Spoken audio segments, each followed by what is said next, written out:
More thoughts about Saturn and friends. So the palm. Jesus enters New Jerusalem across palm branches, right? Ow, Alan. It's tearing me up. On the back of an ass.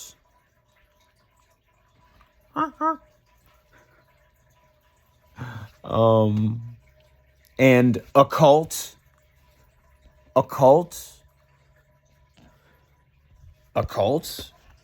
How does Jesus enter New Jerusalem? With a cult. The son of an ass. Son being a continuation. A cult, it could be interpreted as either a group of people who believe in a thing, or that which is not known to the public, or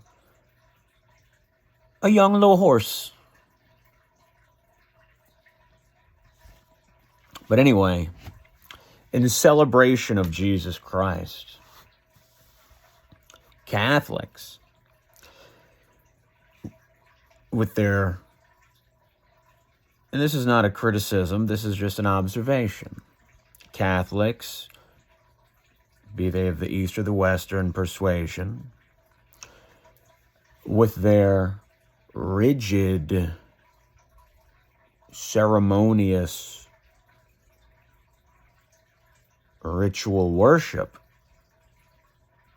especially the Romans. I don't know that the same tradition is with the Greeks. I don't know. But so we coming up on something called Mardi Gras. Alan.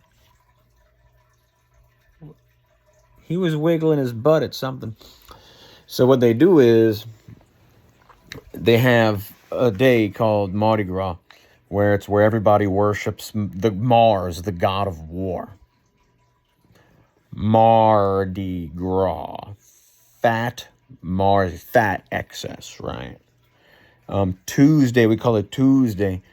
Two is the Germanic name for Mars, T-I-W or T-E-U, whatever.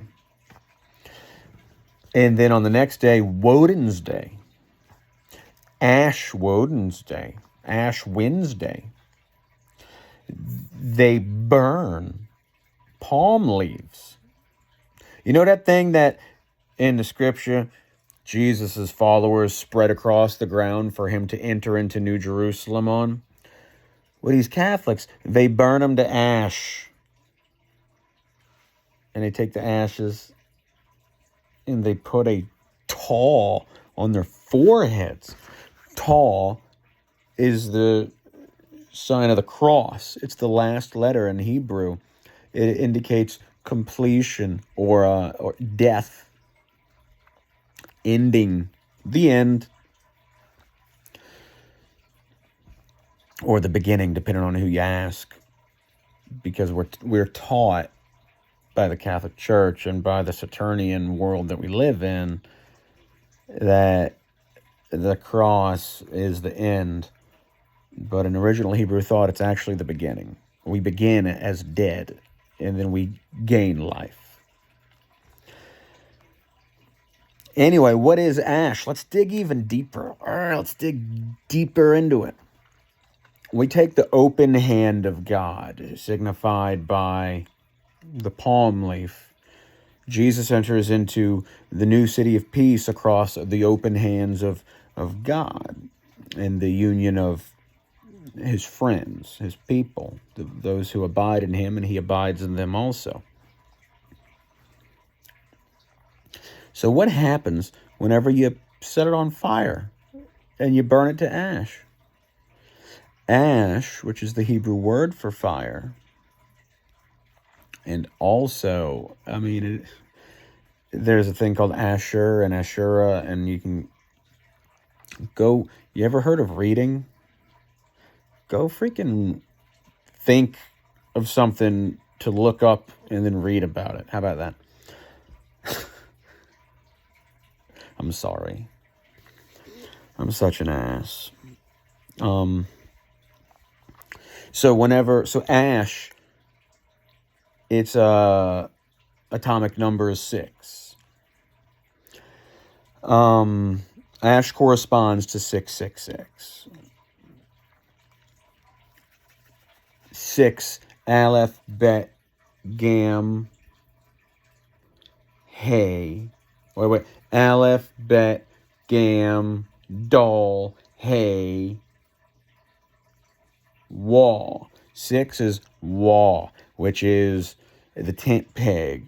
Your body is the tent, right? The peg keeps the tent stationary where it don't move.